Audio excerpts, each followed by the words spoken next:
miliki bukan karena kesetiaanmu, tapi keselamatan yang kau miliki bukan karena kasih karunia grace dari Tuhan. Ya, jadi bukan karena kesetiaanmu, karena Allah tetap setia sampai kapanpun. Allah akan terus kejar ketika orang sudah dipilih oleh Tuhan. Ya, orang sudah dipilih oleh Tuhan. Kadang-kadang mungkin kita berpikir bahwa orang yang akan dipakai Tuhan adalah orang yang kelihatannya rohani, yang penampilannya nggak brutal, atau orang yang bagaimana gitu, yang kelihatannya mungkin seperti seorang suci. Loh, kok dia tidak pernah mengalami artinya pengalaman-pengalaman rohani bersama Tuhan?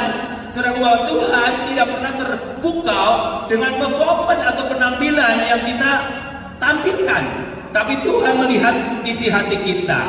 Ya, jadi apakah aku setia Tuhan? Saya Senin sampai Minggu saya tidak pernah absen untuk ibadah, untuk datang ke rumah Tuhan.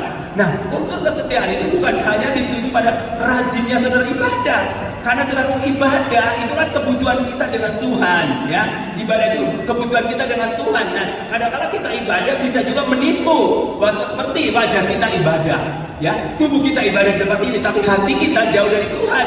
Seperti bangsa Israel ditegur sama Tuhan, mulutmu kamit memuji dan menyembah Tuhan, terus kamu rajin beribadah, tetapi hatimu jauh dari Tuhan. Jadi jangan pernah sombong kita ketika kita nggak pernah absen untuk ibadah, untuk ke gereja. Berarti saya ada orang setia. Itu bukan satu unsur yang paling utama kita dinyatakan setia. Yang bisa menyatakan kita setia adalah hanya Tuhan Yesus Kristus.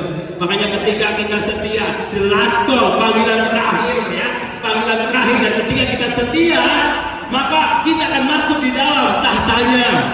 Nah, seperti batu kisandung, nah, semua binatang masuk, ya, semua bisa masuk. Nah, orang-orang yang tidak setia di close, ya, tidak bisa masuk dalam bahtera. Hanya keluarga Nuh, ya, hanya 8 orang yang setia. Itu pun anak-anaknya karena ikut impartasi dari orang tuanya, keluarganya, sehingga mereka boleh mengalami satu anugerah Tuhan, dan mereka boleh masuk di dalam bahtera Nuh. Itu satu lambang tipologi bahwa orang-orang yang nanti tidak setia, ketika dia mau masuk dalam bahteranya Tuhan, dia close. Artinya begini saudaraku, bahwa kesetiaan itu